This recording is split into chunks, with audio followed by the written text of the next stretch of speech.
Speaker মহোদয় double standard maintain করছেন এবং আজ সকাল থেকে আমরা জানলাম যে প্রেসকে ভেতরে যুক্ত দেওয়া হবে না। আমাদের কথাগুলো যদি ভারতবর্ষের মানুষ না জানতে পারে, পশ্চিমবঙ্গের মানুষ না জানতে পারে, আমরা তো শেখ শাহজাহানের জন্য তো প্রতিবাদ করছি না, আমরা বাংলার মায়েদের জন্য করছি। তাই আমরা আজকে রাস্তায় এসে প্রতিবাদ করছি। এটাই হচ্ছে আজকে সরকারের মানসিকতা প্রমাণ পায় যে আজকে যারা এমএলএ নয়, এখনো হয়নি, তারা বসে আছে ভিতরে পারমিশন নিয়ে, আর আমরা বৃষ্টির মধ্যে রাস্তায় বসে। আচ্ছা দিদি, কোচবিহারের ঘটনাটাকে পুরোপুরি ভাবে ধামাচাপা দেওয়ার চেষ্টা হচ্ছে। ওই ঘটনা নিয়ে কোনো রকম মুখই খুলছে না, এবং গতকাল আমরা দেখলাম যে ঘটনা ঘটেছিল চোপড়ায়, সেই ঘটনা নিয়েও কোনো রকম কোনো মন্তব্যই করলেন না মুখ্যমন্ত্রী।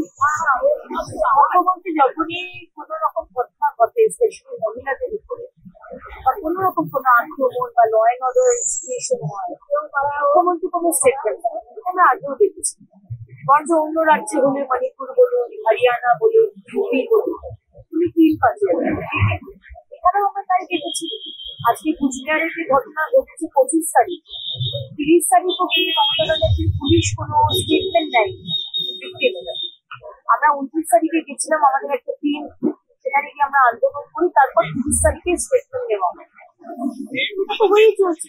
চোপড়ার যে ঘটনা আমরা দেখলাম, এখানে মেয়েটিকে ছেলেটিকে রাস্তায় সালিশি সভাতে মারধর করা হচ্ছে। তারা মারধর করছে টিএমসি সেখানকার যে এমএলএ হামিদুর রহমানের রাইট হ্যান্ড, তার নাম হচ্ছে জেসি, সে মারধর করছে। গতকাল আমরা দেখলাম সেই মেয়েটি যাকে মারা হচ্ছে, সে বলছে যে আমার ভিডিও করেছে আমি তার এগেন্স্টে এফআইআর করব। মানে কতটা সে ভয়ে রয়েছে আর কতটা তাকে দাবিয়ে রাখা হয়েছে সেটা পরিষ্কার করা যাচ্ছে। এই পুলিশের থেকে আপনি কি কোন রকম কিছু বিচার পাবেন এটা আশা করতে পারে? আমরা আশা করি না।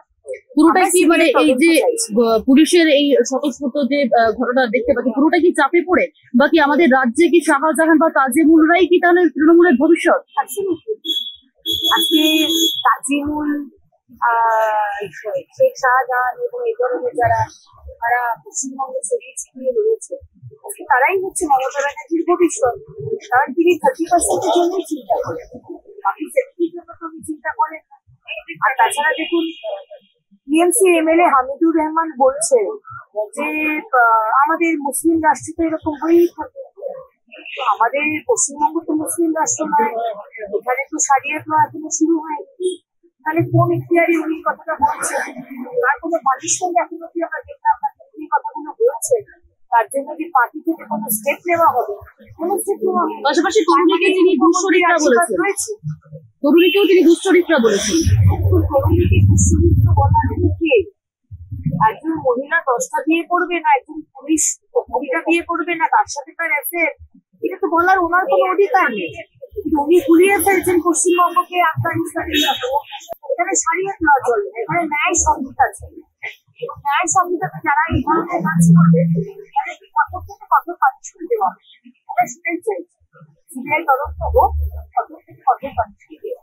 দিদি, তৃণমূল থেকে শুরু করে আমরা বুদ্ধিজীবীদেরকে দেখি, তারা কিন্তু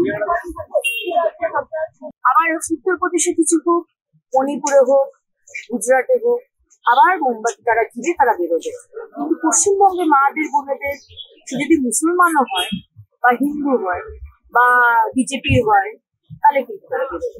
মানে মুখ্যমন্ত্রী যদি সায় দেন তবেই তারা বেরোবে, তা না হলে বেরোবে না। কারণ তাদের টিকিটা সবাই 14তলায় বাঁধা আছে।